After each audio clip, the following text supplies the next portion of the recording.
بسم اللہ الرحمن الرحیم. میرا نام ہے وقاص احمد. ناظرین، لاہور پولیس کے ڈی ایس پی اظہر نوید خان اور ان کے بیٹے نائل اظہر پر الزامات ہیں کہ انہوں نے کروڑوں روپے مالیت کا مالی غبن کیا ہے، لوگوں سے امانتاً پیسے لیے ہیں لیکن وہ واپس نہیں کیے. ان پر مختلف پولیس اسٹیشنز میں متعدد مقدمات بھی درج ہوئے ہیں، گرفتار بھی ہوئے، لیکن جو اظہر نوید خان ہے اور ان کا بیٹا نائل ہے وہ ان سارے الزامات کو یکسر مسترد کرتے ہیں. اظہر نوید صاحب کی اہلیہ ہمارے ساتھ موجود ہیں. ہم ان سے ان کا موقف بھی جاننے کی کوشش کریں گے کیونکہ آج تک سارے معاملے پر اظہر کے یا ان کی فیملی کا کوئی موقف سامنے نہیں آیا تھا. میڈم، آپ کا بہت شکریہ. یہ بتائیے گا کہ آپ کے ہسبینڈ پر اور بیٹے پر الزام ہے کروڑوں روپے مالیت آپ نے لوگوں سے فراڈ کیا ہے، کیا یہ الزامات صحیح ہیں؟ السلام علیکم جی. نہیں، یہ بالکل غلط ہے. فراڈ کا تو کہیں پہ سوال ہی نہیں پیدا ہوتا. بالکل یہ کاروبار تھا اور کاروبار کی ہی صورت میں سارے پیسے آئے اور جو بھی کچھ کہہ رہے ہیں. بہرحال اگر میں یہاں سے آپ کو بتاؤں کہ حسام کی اگر میں بات کرتی ہوں، وہ ہمارے گھر کا بچہ ہے اور اظہر کا میرے میاں کے وہ بھانجا لگتا ہے. تو اگر ہم وہاں سے شروع کرتے ہیں، کیونکہ ہمیں تو صرف اس کا ہی علم تھا، لوگوں کو یہ بھی بہت ہے کہ ماں باپ کو پتہ تھا اور بتایا نہیں، اور اب ماں باپ بالکل سائڈ پہ ہو رہے ہیں کہ جی میں جانتا نہیں یہ وہ. اگر میں حسام کی بات لیتی ہوں تو ہمارے گھر آتا تھا اور اب سے نہیں 12-13 سالوں سے وہ ہمارے گھر میں میرے بڑے بیٹے کی طرح رہ رہا تھا. اب وہ یہ تو گاڑیوں کی بات ہے. میں اگر آپ کو شروع سے بتاؤں کہ اس کے چھوٹے بھائی نے ایک سنوکر کلب کھولا، اس میں میرے بیٹے کو انوالو کیا گیا. پھر وہ ایک دم سے بند ہو جاتا ہے. جو میرے بیٹے کے پیسے لگے کچھ پتہ نہیں، ہم نے کوئی سوال نہیں کیا کیونکہ گھر فیملی کا میٹر تھا، کوئی بات نہیں، کچھ نہیں ہوتا.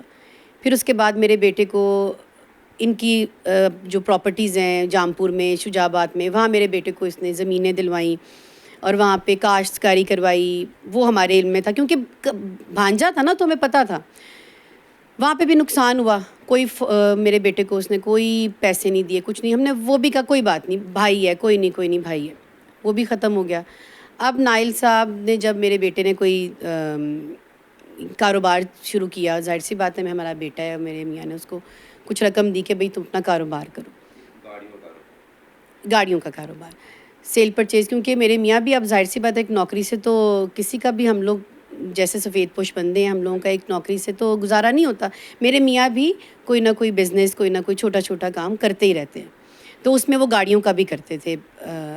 جیسے گاڑیاں لیں اور رینٹ پہ دے دیں، اور ایسے ہی الحمدللہ ہمارا گھر چلتا رہا. بیٹے کو دیا، بیٹے کے ساتھ اب حسام کا پتہ چلا کہ جی اس نے بھی اپنے پیسے ڈالے ہیں. اب بڑے آرام سے میرے پاس یہاں پہ سب چیزیں موجود ہیں کہ جو حسام کے پاس اماؤنٹ جاتی رہی ہے پروفٹ کی زد میں، کہ جی اس نے جتنے بھی دیے اوپر سے. یعنی مجھے یاد ہے کہ حسام نے مجھے بتایا کہ مامی مجھے جو پہلا پروفٹ ہوا وہ 15 لاکھ کا ہوا. اس کے بعد اور کروڑوں تک بات چلی گئی، لیکن ہم نے خیر کبھی نہیں پوچھا کتنا پروفٹ، اب تم نے کتنا پروفٹ لیا، اب کتنا. ہم نے کبھی نہیں پوچھا کیونکہ بچے کر رہے ہیں کاروبار تو کرتے رہے، اللہ ان کو ترقی دے. ہم نے کوئی ایسی بات نہیں کی. حسام تک ہم کہہ سکتے ہیں کہ ہمیں پتہ تھا کہ گاڑی کون سی آ رہی ہے، کون سی جا رہی ہے، وہ بھی اظہر کو. لیکن یہ جب ان لوگوں کو لاس ہونا شروع ہوا یا ان کو پیسے نہیں ملے، تب ہمیں پتہ چلا کہ کوئی اور بھی انویسٹرز ہیں نائل کے ساتھ. اب اس میں اسی کا دوست ایک فہد ہے، ابراہیم ہے، شیخ اسلام ہے، اور بھی جو ہیں ان کے، اور جو بھی اور انویسٹرز ہیں. بہرحال وہ ہمیں تب پتہ چلا جب پیسے ان لوگوں کو نہیں ملے. جب ان لوگوں کو ملتے رہے ہمیں کوئی علم نہیں تھا کہ فہد کو کوئی پروفٹ ہو رہا ہے یا کسی کو کوئی پروفٹ ہو رہا ہے، ہمیں کوئی علم نہیں تھا. تو ہم اس چیز سے آپ سمجھیں کہ ہمیں نہیں اس چیز کا پتہ تھا. لیکن جب ان کو لاس ہوا پھر انہوں نے اظہر صاحب کو بٹھایا کہ جی اب آپ پیسے دیں. اب وہ کیسے پیسے دیں جب ان کو پتہ ہی نہیں ہے کہ کتنے کی گاڑی تھی کتنے کی نہیں. اب اس کے بعد سب سے بڑی ایک جو چیز چل رہی ہے میڈیا میں. اچھا میڈم، اس سے پہلے میں ایک سب یہ بات پوچھنا چاہ رہا ہوں. آپ نے ذکر کیا کہ جب بزنس شروع کیا نائل نے حسام کے ساتھ تب تو آپ کو علم تھا، لیکن بعد میں جو نئے لوگ انویسٹر ایڈ ہوئے، فرینڈز ہوئے، اس کا آپ کو علم نہیں تھا. آپ لوگوں پہ آپ یہ بھی ایک الزام عائد ہوتا ہے کہ یہ بیسیکلی اظہر صاحب کی مشاورت یا انٹینشنز کے ساتھ سارا کچھ فراڈ ہوا ہے. تو کیا فیملی کو آپ کے بیٹے کا جو بھی بزنس کا ٹرن آؤٹ تھا، کون لوگ تھے ساتھ، کچھ علم نہیں تھا؟ نہیں ہمیں بالکل کچھ علم نہیں تھا، بلکہ میں نے خود جب یہ تھوڑے اکتوبر سپٹمبر اکتوبر میں جب باتیں شروع ہوئیں تو میں خود اپنے میاں کی کالز پہ بات سنتی تھی کہ وہ کہتے تھے کہ آپ جو ہے جب آپ نے پیسے دیے تب تو آپ نے مجھ سے پوچھا نہیں، آپ جب آپ کے پھنس گئے تو آپ مجھے کیوں کالز کرتے ہیں؟ ظاہر سی بات ہے، مرد ہیں، اونچی نیچی آواز بھی ہو جاتی ہے۔ تب میں ضرور یہ سنتی تھی، تب بھی میں نہیں پوچھتی تھی، میں کہتی تھی ہو جاتے ہیں کاروباری معاملات ہیں، ٹھیک ہو جائے گا۔ لیکن نظر کے علم میں بعد میں ہوا، پہلے انہیں کچھ علم نہیں تھا کہ وہ کیا ہے۔ نائل نے جب یہ ساری ڈسپیوٹ یا ایشو بن گیا تو نائل نے آپ کو کیا بتایا کہ کہاں پہ اس سے غلطی ہوئی ہے؟ جو آپ حسام آپ کے اتنا کلوز تھا، اس میں پھر اتنی دوریاں کیسے ہوئیں؟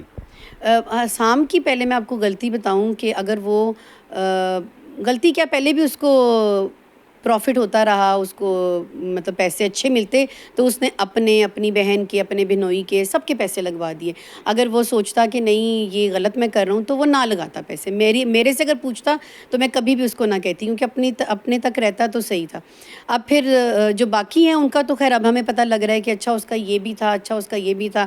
صحیح ہے، چھوٹا ہے میرا بیٹا، ان سب سے عمر میں بہت چھوٹا ہے، آدھی عمروں کا فرق ہے، تو میرے بیٹے سے ہوئی ہوگی غلطی، میں یہ نہیں کہہ رہی ہوں کہ وہی ایک جو ہے بالکل ایک صحیح ہے اور باقی سب غلط ہیں، بالکل اس سے غلطی ہوئی ہوگی، غلطی اس سے جس بھی جگہ پہ ہوئی ہے، لیکن اس میں میرے میاں کا کہیں پہ بھی نہیں بنتا تھا کہ اگر اس طرح ان کو مطلب جیسے ان کے محکمے نے بھی ان کے ساتھ، میں تو زیادتی کہوں گی کہ جی سسپینڈ کر دیا، پھر اریسٹ کر لیا، پھر تشدد کیا، چیکس لکھوا لیے، اور مطلب اتنا ہمیں ہراساں کیا کہ ہم لوگ ڈر گئے کہ یہ اب آگے ہمارے ساتھ کیا کر سکتے ہیں۔ نہیں، آپ نے اظہر صاحب کا ریفرنس دیا، کیا لگتا ہے آپ کو کہ آپ کا محکمہ، آپ کے سارے دوست، آپ کے بزنس پارٹنر کیوں ایک دم سے آپ کے خلاف ہو گئے ہیں؟ نہیں، خلاف اسی طرح کے، ظاہر سی بات ہے کہ ان کے جیسے میرے میاں کو جیسے انہوں نے کہا کہ اگر آپ نے یہ چیکس نہیں لکھے تو ہم آپ کی گھر کی عورتوں کو اٹھا لیں گے، تو وہ ڈر گئے اور انہوں نے چیکس دے دیے۔ اب جو باقی سب ہیں، میں آپ کو ایک چھوٹی سی بات بتاتی ہوں کہ ہم نے ایک وکیل کیے ہوئے تھے، میں نام نہیں ان کا لوں گی، لیکن وہ میں انہیں کالز کرتی تھی، وہ جواب نہیں دے رہے ہیں، جب بھی کال کرنی جواب نہیں دے رہے ہیں، تو مجھے پھر کہیں سے پتہ چلا کہ وہ ہمارے مدعیوں کے ساتھ ملے ہوئے تھے۔ تو اس طرح ہی میں تو کہوں گی کہ سارے دوست احباب سب جو ہے ایک سائڈ پر ہو گئے کہ پیسے میں دم ہے، پیسہ ہے ادھر، یہاں پہ ایسا کچھ ہے نہیں، کیونکہ اس طرح کبھی اگر کمائی کی ہوتی تو اگر ہمارا گھر جاتا تو ہم رولتے نہ، ہم کسی اپنی کوٹھی میں جا کے بیٹھتے۔ تو یہاں تو میرے میاں نے عزت کمائی تھی، وہ بھی ان لوگوں نے جھوٹی ایف آئی آرز کر کے، جو کہ بنتی بھی نہیں تھی، غلط اوفینس ڈال کے ہم لوگوں کے اوپر جھوٹی ایف آئی آر کی، اور اب تو انہوں نے میرا نام بھی ایک ایف آئی آر میں لے دیا ہے۔ بہرحال وہ تو خیر اللہ کی ذات ہے جو نکالے گی، یہاں کچھ نہیں، اینڈ تو مرنا ہی ہے، تو مر جائیں گے، کوئی ایسی بات نہیں ہے، لیکن یہ کہ یہ سب جھوٹی باتیں، سب کچھ جھوٹ ہے۔ اور اب جو انہوں نے ایک اور کہ پتہ نہیں، مطلب ایک وہ جو کالز کی بات کی ہے کہ میرے کال کی ہے، بلکہ میرے بیٹے کو تھانے میں جا کر سارے مدعی اسے ڈرا رہے ہیں، دھمکا رہے ہیں، اب ہم تمہیں یہ کریں گے، ایجنسی اٹھا کے لے جائے گی تمہیں اب ہم مروا دیں گے۔ مطلب یہ سب چیزیں یہ کہاں ہوتی ہیں؟ یہ اگر تو تم نے کروا دی ایف آئی آر، بچہ پکڑا گیا، اب ان کے اوپر چھوڑ دو، اب آپ کو پولیس پہ بھی اعتبار نہیں آ رہا، پولیس کے حوالے کر دی ہے تو اب پولیس پہ تو چھوڑو۔ اچھا میڈم، کاروبار میں نقصان بھی ہوتا ہے، پروفٹ بھی ہوتا ہے، جب تک پروفٹ تھا آپ کے معاملات صحیح چلتے رہے، اب نقصان ہوا تو ڈیفینیٹلی ایشوز کریٹ ہوئے، جو بھی لاس کی مد میں لائبلٹیز بنتی ہیں، آپ کس طرح سیٹل کرنے کا ان کو ارادہ رکھتے ہیں؟ تو کیا جو ملزمان ہیں ان کے ساتھ آپ کی کوئی بات چیت ہوئی ہے سیٹلمنٹ کے لیے؟ اچھا، پہلے تو یہ کہ وہ اگر جیسے کہتے ہیں ہمارا کوئی کاروبار نہیں تھا اور یہ اس نے ہم سے جھوٹ بول کے، والد آئے، بیٹا آیا، ہم شادی پہ جا رہے ہیں تو گاڑی دے دیں، پھر گاڑی نہیں ملی، سب جھوٹ ہے، سب جھوٹ ہے۔ اگر ہماری بات پہ یقین نہیں ہے تو یہ جو اتنے 10 لاکھ 20 لاکھ 5 لاکھ اکاؤنٹس میں جا رہے ہیں، ان سب کے مدعیوں کے اکاؤنٹس ہیں، آپ لوگ دیکھ سکتے ہیں، نائل کے اکاؤنٹس دیکھ سکتے ہیں، تو یہ کیوں جا رہے ہیں، یہ کیوں گئے تھے؟ پھر ابھی ہم میڈیا نے بھی بہت سپورٹ کیا ہے، مدعیوں کو بہت سپورٹ کیا میڈیا نے بھی، کہ وہ جھوٹی خبریں کبھی کوئی چینل دے رہا ہے۔